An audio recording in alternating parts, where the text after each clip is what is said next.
Baik, bismillahirrahmanirrahim. Assalamualaikum warahmatullahi wabarakatuh. Perkenalkan, nama saya Ilham Kurnia. Nomor induk mahasiswa saya 10517469. Saya mahasiswa jurusan Ilmu Pemerintahan Lokal 6A.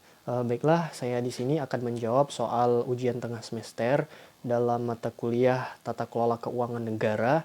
Dan dosen pengampu kami dalam mata kuliah ini adalah ayahanda kami, Bapak Z. Haryanto SHMH. Baik, terima kasih Pak sebelumnya. Dan juga tentunya di sini saya akan menjawab 2 soal nantinya. Ya, soal yang pertama nanti yaitu katanya sebutkan definisi, kemudian ruang lingkup beserta asas-asas terkait dengan keuangan negara. Kemudian yang kedua ataupun soal yang kedua yaitu berikan tanggapan mengenai pengelolaan ataupun pengalihan keuangan yang ditujukan untuk menangani kasus COVID-19 yang terjadi pada saat ini. Baiklah, inilah video saya. Baik, di sini saya akan mencoba menjawab pertanyaan yang pertama yaitu definisi ruang lingkup dan juga asas dari keuangan negara. Nah, dari definisi di sini saya mengambil dari Undang-Undang Nomor 17 Tahun 2003. Di sini untuk pengertian dari keuangan negara di sini ada dalam beberapa aspek. Yang pertama dari aspek objek. Nah, dari aspek objek ini, keuangan negara adalah merupakan hal-hal yang berkaitan dengan kebijakan moneter, kemudian juga dengan kebijakan fiskal. Nah, kalau untuk dari kebijakan moneter di sini adalah hal-hal yang berkaitan dengan hal yang bersifat keseimbangan antara pencetakan uang yang dilakukan oleh pemerintah dan pengadaan barang ataupun jasa yang tersedia di masyarakat. Nah, untuk yang kebijakan fiskal di sini, adalah hal-hal yang berkaitan dengan APBN, kemudian perpajakan dan lain sebagainya. Nah, kemudian dari turunan ataupun pengertian yang kedua dari aspek subjek. Nah, subjek di sini adalah orang yang menguasai ataupun yang orang yang bisa dikatakan di sini adalah orang yang mengendalikan jalannya ataupun alurnya dari keuangan dari negara tersebut. Nah, salah satu contohnya yaitu pemerintah pusat, kemudian pemerintah daerah dan turunan-turunannya. Itu dari aspek subjek. Nah, kemudian dari aspek yang ketiga yaitu dari aspek proses. Proses di sini bahwasanya keuangan negara itu mulai dari awal penetapannya kemudian sampai dengan akhirnya ataupun sampai dengan tujuannya. Dan kemudian yang keempat, pengertian dari keuangan negara yaitu dari aspek tujuan. Nah, tujuan di sini tentunya adalah bagaimana keuangan negara itu bisa dikendalikan oleh pemerintah seperti itu dan memiliki landasan hukum yang jelas seperti itu.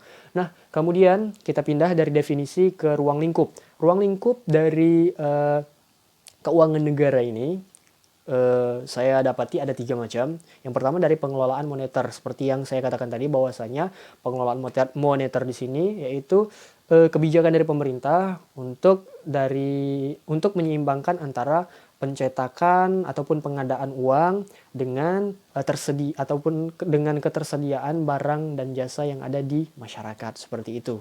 Nah, jadi pemerintah di sini membuat keseimbangan ataupun bisa dikatakan dituntut untuk bisa membuat keseimbangan antara ketersediaan barang ataupun jasa di masyarakat dengan pencetakan uang yang dilakukan oleh pihak pemerintah seperti itu.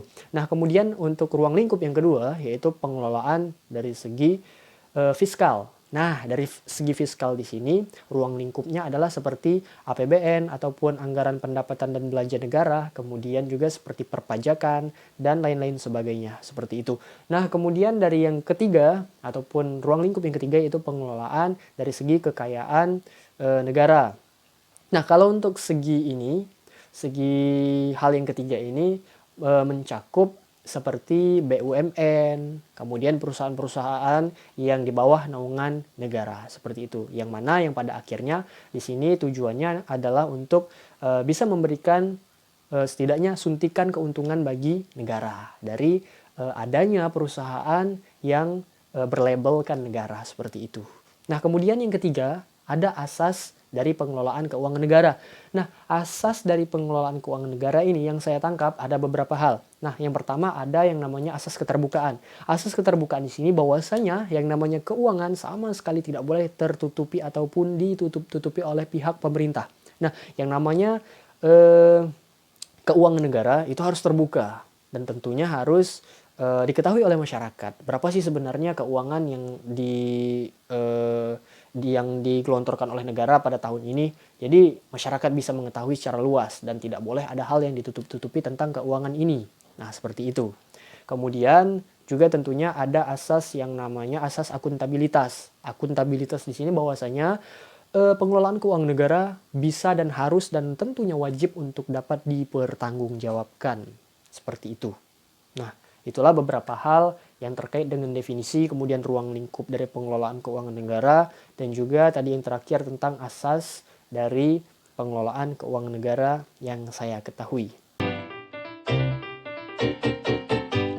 Baik, lanjut ke pertanyaan yang kedua, yaitu tentang pengalihan pos-pos pengelolaan keuangan negara yang dialihkan untuk ataupun yang bertujuan untuk memberikan bantuan terhadap bencana yang sekarang lagi melanda negeri kita, yaitu wabah dari virus COVID-19.